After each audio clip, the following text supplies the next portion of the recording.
Hi, மகா கிச்சன்ல இருந்து மகாலட்சுமி. இன்னைக்கு வியாழக்கிழமை நைட்டுக்கு சப்பாத்தி வேலை நடந்துட்டு இருக்கு.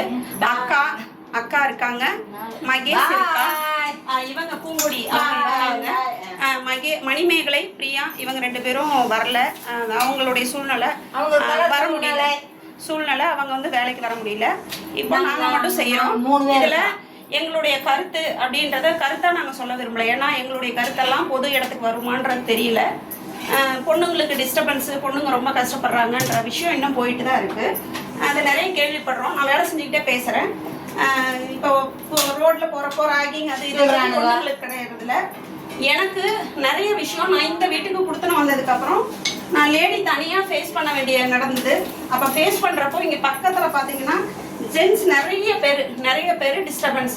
அதில் தேவையே இல்லாமல் என் பேரை கெடுத்து விடுறதுக்காக தப்பான பேரெல்லாம் எனக்கு கொடுத்து என்னை செக் பண்ணுறது, அங்கே போனால் செக் பண்ணுறது, வர்றப்ப செக் பண்ணுறது, இந்தமாதிரி நிறைய விஷயம் நடந்துச்சு. இதெல்லாம் ஃபேஸ் பண்ணி இன்னைக்கு வரைக்கும் போராடிட்டு தான் இருக்கேன். கோர்ட்டு கேஸுன்ற லெவலுக்கு போய் போராடிட்டு தான் இருக்கேன். இப்போ முன்னாடி நடந்த விஷயம் இதை நான் ஷேர் பண்ணுறேன். மார்க்கெட்டுக்கு போயிருந்தப்போ ஒரு 1 வீக் முன்ன போன வாரம் புதன்கிழமை, இந்த நேற்றுக்கு இல்லாமல் போன வாரம் புதன்கிழமை நான் வந்து மார்க்கெட் போயிருந்தப்போ ஒருத்தன் வந்து தப்பா அக்கா நிற்கிறாங்க, அக்கா இருக்கிற மாதிரி நான் காட்டுறேன், இப்படி கையை வச்சு இப்படி தேய்ச்சான். அப்போ நான் உடனே சொன்னேன், ஏன்ப்பா உன்னை என்ன பண்ண, இதனால உனக்கு என்ன கிடச்சிது, நான் ஓரமாக நின்று தானே காய் எடுத்துகிட்டு இருக்கேன்னு தெரியாமல் பட்டுருச்சுன்னு சொல்லிட்டு போயிட்டான். ஓகே, நான் அந்த நிமிஷமே முடிச்சேன். ஏன்னா இந்தமாரி நிறைய அனுபவத்தை நாங்கள் பார்த்துட்டோம், ரயிலில், பஸ்ஸில், இல்லை போகிறப்போ. அது ஏன்னா இங்கே நான் கொடுத்தன வந்தே நிறைய பார்த்துட்டேன். அப்படின்றப்போ அதை முடிச்சுட்டேன்.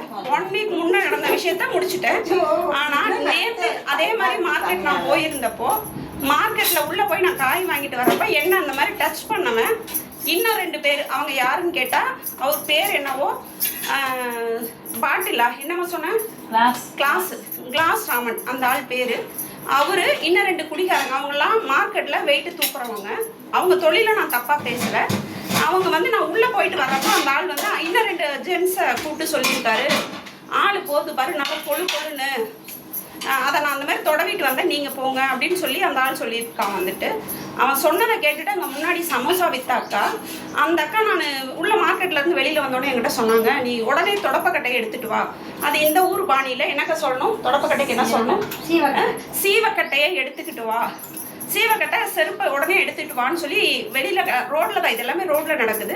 என்னாச்சு அவங்களுக்கு ஹெல்ப் கேட்குறாங்களாட்டிருக்கு. நான் ஓடி போய் அக்கா என்னக்காச்சுன்னு கேட்குறப்ப அந்த அக்கா சொன்னாங்க, அவன் கொஞ்ச நேரத்துக்கு முன்னே உன்னை என்ன சொன்னான்னு தெரியுமா, இந்த மாதிரி ஆள் எப்படி கொழுன்னு எப்படி போகுது பாரு, அவளை நான் உரசி பார்த்தேன், நீ போன்னு சொல்லி அனுப்புகிறான், அவனை நீ முதல்ல அடின்னு சொன்னாங்க. எனக்கு அந்த அடிக்கிற எங்களுடைய வளர்ப்பு வந்து யாரையுமே டக்குன்னு கை நீட்டுறதோ பேட் வேர்ட்ஸ் யூஸ் பண்ணுறதோ அந்த மாதிரி பண்ணுற பழக்கம் எங்ககிட்ட கிடையாது. அவங்க சொன்னப்போ எனக்கு படப்படப்பு அதிகமாகிடுச்சு. உடனே அந்த பர்டிகுலர் அவன் ஏன்னா மூட்டை தானே தூக்கிட்டு இருக்கான் காய்கறிலாம். உடனே அவன் உள்ளே வந்தால் நான் சொன்னேன், என்ன பேசுன நீ என்ன பண்ணங்காட்டியோ, ஐயோ நான் நல்ல குடும்பத்தில் பிறந்தவன், அப்படிலாம் நான் எதுவும் பண்ணலை அப்படின்னு சொன்ன உடனே நான் சொன்னேன் வந்துட்டு, செருப்படுத்தி இப்போ அடிக்க எவ்வளோ நேரம் ஆகுங்கண்ணே, ஆனால் நான் செய்யலை. உங்கள் வீட்டில் பொம்பளைங்க இருப்பாங்க இல்லையா, அம்மா அக்கா தங்கச்சி இந்த மாதிரி எல்லாருமே இருப்பாங்க இல்லையா, அவங்கள போய் இப்படி தொடுவியா அப்படின்னு நான் பேசிகிட்டு இருக்கும்போது இவன் 2 பேர்கிட்ட சொன்னான் பாருங்க, அவங்க தண்ணி போட்டிருக்கானுங்க. அவனுங்க அங்கேருந்து சொல்கிறாங்க, அவளுக்கு எவ்வளோ திமிர் இருந்தால் செருப்படுத்து அடிப்பேன்னு சொல்கிறா, அவங்க நின்று பேசிகிட்டு இருக்கா அப்படின்றாங்க. ஆனால் இங்கே அத்தனை கும்பல் இருக்காங்க, யாரும் ஒரு வார்த்தை கூட கேட்கவே இல்லை. உடனே அங்கேருந்து நான் உடனே என்னடா சொன்னீங்க நீங்கள், என்னடா சொன்னால் அவனுக்கு நீ சப்போர்ட்டாக என்ன பண்ணணும்னு உனக்கு தெரியுமா, நீ அவன் கூட வேலை செய்கிறவனான்னு கேட்குறப்போ நான் காய்கறி வாங்க வந்தேன்னு அவன் முடிச்சிட்டான். நான் உடனே அங்கேருந்து மார்க்கெட் தலைவர் ஒருத்தர் யாருன்னு கேட்டுட்டு அவங்கக்கிட்ட போய் இப்படி பிரச்சனை நடந்துச்சு, இது நடந்து 1 வீக் ஆகுது, நானே விட்டு தொலைச்சிட்டேன், சரி போ இந்த மாதிரி நடக்குதே அப்படின்னு விட்டுட்டு தொலைச்சிட்டேன். ஆனால் அவன் அதை கொண்டாட்டமாக இன்றைக்கி என்னவோ கேக்கு வெட்டி கொண்டாடாத விஷயமா அவன் செஞ்சுருக்கான்னு நான் ரொம்ப ஃபீல் பண்ணிவிட்டு அங்கேருந்து பார்த்தீங்கன்னா அவங்க தலைவர்கிட்ட சொல்லிவிட்டு வீட்டுக்கு வந்துட்டேன். வீட்டுக்கு வந்து எங்கள் வீட்டில் உடனே வீட்டில் இருந்து இங்கே சேர்மேன் நாகராஜன் அவர் பேர், அவருக்கு உடனே கால் பண்ணி சொன்னேன், இந்த மாதிரி அண்ணா இப்படி நடக்குது, எனக்கு மட்டும் இல்லை மார்க்கெட்டில் இப்படிலாம் பிரச்சனை நடக்குதுன்னு நான் சொன்னேன்.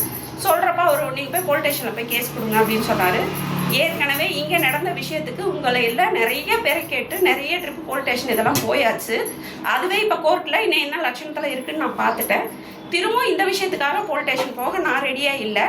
நான் தான் போகணும்னு அவசியம் இல்லை, பர்டிகுலர் பேரோடு நான் சொல்லிட்டேன், இப்படி நடந்துச்சு இப்படி சொல்லிட்டு வந்துட்டேன்னு சொல்லிட்டேன்.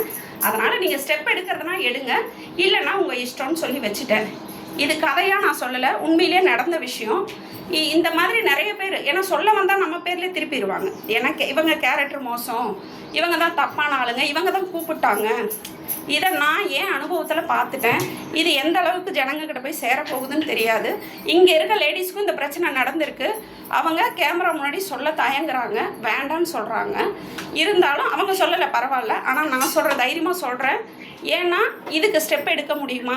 இது வரைக்கும் எனக்கு நடந்த பிரச்சனைக்கு நான் கோர்ட்டு கேஸுன்னு போயிருக்கேன். அதுக்கு என்ன சொல்யூஷன் கிடைக்க போகுதுன்னு தெரியாது. ஆனால் இந்த விஷயத்துக்காக நான் போகலை. ஏன்னு கேட்டால் இந்த மாதிரி எனக்கு வந்த தொல்லையினால தான் ஸ்டேஷனில் போய் கம்ப்ளைண்ட் கொடுத்தேன். கொடுக்குறப்ப தான் எனக்கு சைக்கோ மென்டல் இப்படியெல்லாம் பட்டத்தை கட்டி இந்த லேடி இப்படியே தான் பண்ணுவான்னு சொல்லிட்டாங்க. அப்படி இருக்கும்போது திரும்ப நாங்கள் போக முடியாது. அந்த நான் ஏற்கனவே போட்ட கேஸுக்கு எனக்கு தீர்வு கிடைக்கணும், அதுக்கான லாஸ் எல்லாம் எனக்கு கிடைக்கணும். அதுதான் எனக்கு இப்போ வேணுமே தவிர இந்த மாதிரி விஷயத்த இன்னும் நான் ஃபேஸ் பண்ணி தான் ஆகணும். என்ன மாதிரி நிறைய பேர் ஃபேஸ் பண்ணுறாங்க. அவங்களெல்லாம் முடிஞ்சால் கண்டிப்பாக காப்பாற்றுங்க.